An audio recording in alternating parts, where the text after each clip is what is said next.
A couple adopts a child who seems to have no past, and the truth behind their child's origins is far more terrifying than they could have imagined. When Sarah and David Turner walked through the rusted gates of St. Alden's orphanage, an uneasy silence greeted them. The building loomed like a forgotten relic, its gray stones worn and cracked, cloaked in an eerie stillness. No children played in the yard. No laughter echoed in the halls. Inside, they were greeted by a thin, pale woman who introduced herself only as Sister Miriam. She led them to a small, dimly lit room where a child sat alone, staring blankly at the wall. His name was Elias. He didn't speak, didn't cry, didn't even blink when they approached. The papers were ready, as if the orphanage had expected them. "No one ever asks about the past here," Sister Miriam whispered before vanishing into the shadows. Something felt wrong, but Sarah was drawn to the boy, sensing a strange connection. They signed the adoption papers and took Elias home, unaware they had just invited terror into their lives. At first, Sarah and David thought Elias was just shy. He never spoke a word about where he came from or what life was like before them. Days turned into weeks, and still silence. He only stared, always watching, as if seeing something they couldn't. Then the whispers began. At night, Sarah would wake to hear faint murmurs coming from Elias's room, but when she peeked in, he would be asleep, his mouth unmoving. Lights flickered without cause. Objects moved ever so slightly, never enough to be certain. David's tools vanished and reappeared in strange places. The dog refused to enter Elias's room, growling at the doorway. Elias would sometimes stand perfectly still, staring into corners, smiling at nothing. Sarah tried to talk to him, to draw him out, but the boy just tilted his head, his eyes too knowing for someone so young. Something wasn't right. Something had come with Elias. Elias rarely spoke, but he drew constantly. Every surface was covered in his sketches, paper, walls, even the wooden floor beneath his bed. At first, the drawings were crude, dark shapes, towering buildings, twisted forests. But then they grew more detailed, disturbingly so. One morning, Sarah found a picture pinned to the fridge, a crumbling church engulfed in flames, figures inside screaming in agony. She showed David, both confused and disturbed. "That place isn't real," David insisted. But later that night, Sarah's curiosity got the better of her. She searched online, typing in the strange symbols Elias had scribbled beside the church. Her blood ran cold when the search results showed an abandoned cathedral in Romania,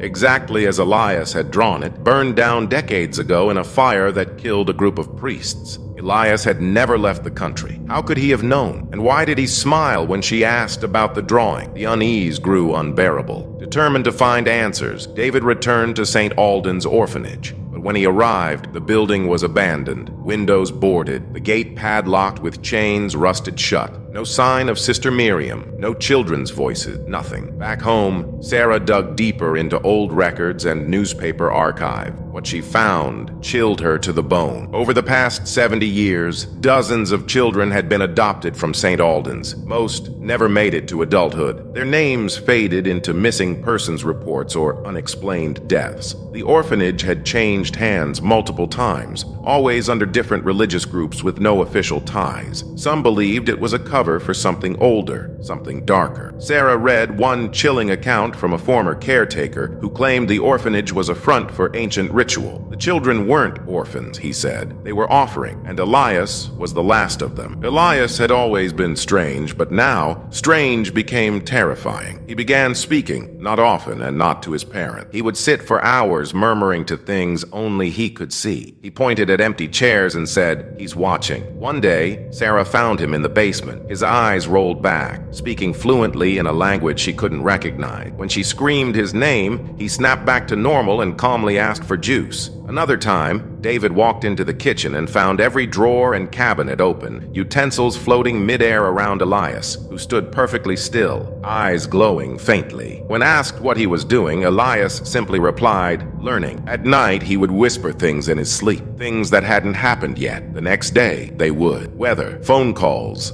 accidents. It was no longer a question of if Elias was different. The question now was, what was he becoming? Sarah and David could no longer ignore it. The boy in their home wasn't just gifted or troubled. He was something else entirely. One night, they watched the old baby monitor footage and saw Elias standing over them as they slept, eyes glowing faintly. His shadow stretched unnaturally long across the room, twisting against the laws of light. David found ancient symbols carved into the walls behind Elias' dresser, symbols that hadn't been there before. Sarah took one to a local professor of ancient languages who grew pale upon seeing it. "This is a binding mark," he said, "to contain something powerful, something old." They began to realize the truth. The child was a vessel, a shell for something ancient and inhuman. Sarah wept, torn between fear and the love she had started to feel for the boy. But every day, Elias grew colder, his eyes deeper, like he was remembering who or what he truly was. On a storm-heavy night, Elias called them both to his room. "It's time," he said with a voice not his own, deeper, distorted. The room grew unnaturally cold. Candles lit themselves. From under the bed, a book surfaced, bound in leather, covered in blood-red runes.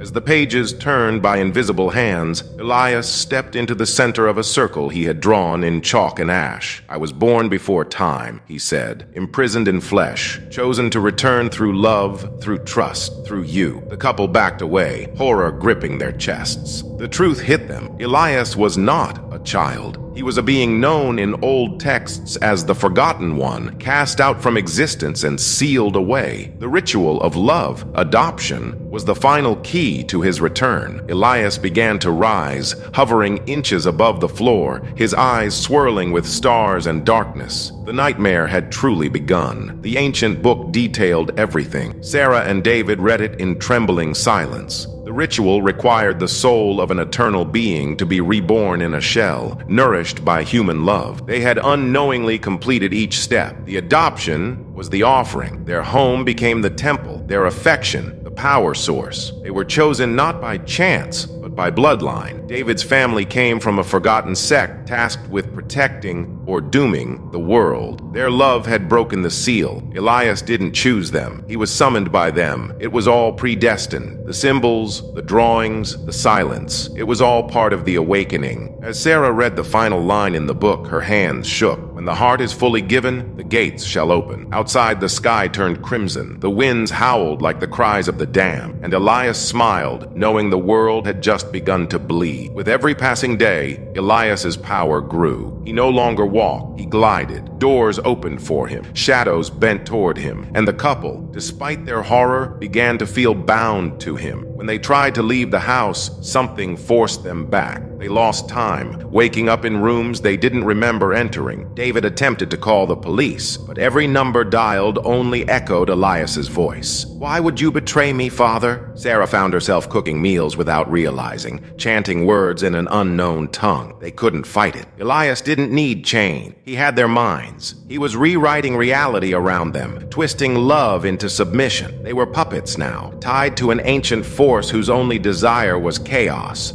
And worse, part of them still loved him, because deep down, they remembered the boy who smiled, who reached for their hands and called them Mom and Dad. On the eve of the blood moon, when Elias's power would reach its peak, Sarah stood holding a blade etched with symbols she barely understood. David, tied and gagged in the corner, had tried to stop her, tried to protect Elias. The child stood before her, now a towering figure cloaked in shadow and light, eyes void of soul. "You loved me," he whispered, "and love cannot be undone." Tears streamed down Sarah's face. She remembered his laugh, his first hug, how he had once clutched her hand in fear. But she also remembered the screams in her dream, the symbols, the bodies of those who had come before. To save the world, to end the cycle, she had to kill what she loved most. With a final breath, she raised the blade, and Elias smiled. "Even if I fall," he said, "another will rise. Love always finds a way." The choice shattered her soul. If you enjoyed this terrifying tale of love, darkness, and impossible choices, don't forget to like, subscribe, and hit the bell icon for more spine-chilling stories every week. Share this story with your friends, if you dare, and let us know in the comments. What would you have done with Elias?